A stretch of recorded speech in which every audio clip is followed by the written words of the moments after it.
Right now, Amazon workers hitting picket lines during the busiest shopping season of the year. The movement, dubbed Make Amazon Pay, has prompted protests in more than 20 countries. Strikes are expected to last until next Thursday, December 5th.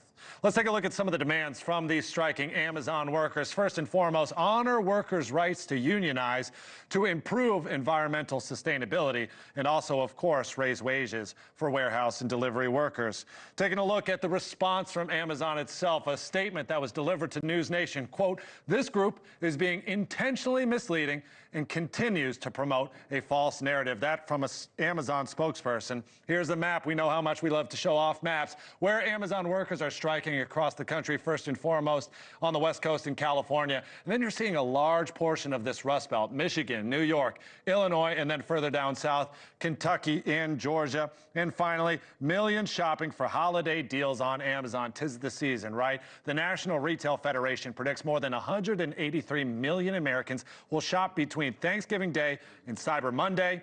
85% of shoppers plan to add to their Amazon cart over the holiday weekend. That's all according to Drive Research. All right, let's break this down even further. Joining me now is Diane King Hall, financial correspondent and host of Your Money Call podcast.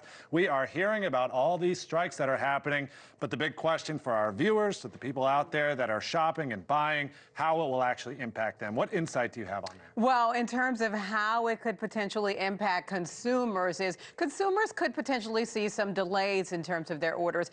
Consumers have become a little bit more used to the not necessarily a 1 to 2 day turnaround, because that started occurring at the beginning of the pandemic in 2020. Oh, by the way, this striking campaign began in 2020. So this is the 5th year in a row that we're seeing this Make Amazon Pay action occur. Now, this year it's nearly 24 countries, as you mentioned, participating, a little more than 20 countries. So this spans several continents, whether we're talking about here in the U.S., in the U.K., in India, et cetera. You are seeing more action occurring now in terms of worker activity. And workers at Amazon have been trying to unionize for years now. So this is the latest effort within that sphere.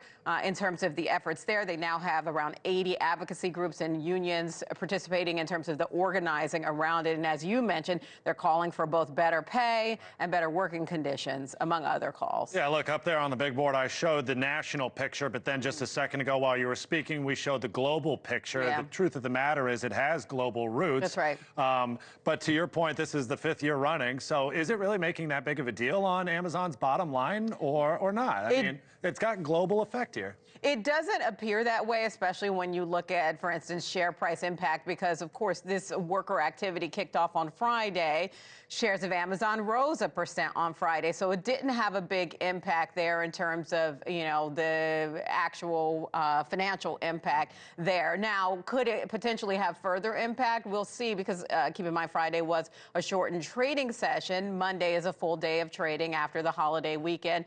So if this goes on as it is expected to go on, it could impact in terms of the actual, you know, as we mentioned, the consumer response and consumer delay. So that could cause some frustration with consumers. So there could be some potential impact, but Amazon has been notoriously anti-union, and unionization efforts have been pushed back. Now, this does continue a pattern that we've seen in several industries in the U.S. in terms of both worker activity, calling for better pay, et cetera. The latest that we saw was the thousands upon thousands of workers, more than what we're seeing now when it comes to the Boeing strike, and that was an extensive strike. That was nearly 2 months. Now, that is a union, so they do have more power in negotiating than Amazon workers do. Right. It feels like 2024 has been the year of the strike. I've covered so many of them. But in the end, right, you strike because you want change. That's right. Amazon seems unwilling to make those changes. What is it going to take for these strikers to actually get what they want? Look, it's clear that they're going to continue this pattern. So it depends on how long they actually strike and walk off of lines.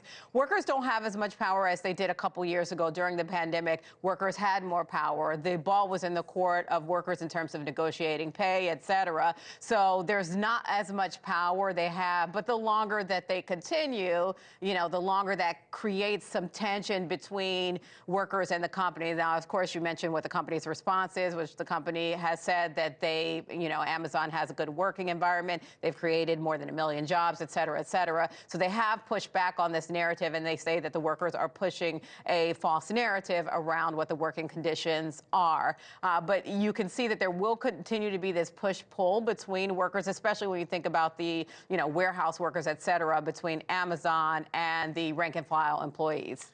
Thanks for watching. Go to joinnn.com to find NewsNation on your screen. And don't forget to click the red subscribe button below to get more of NewsNation's fact-driven, unbiased coverage.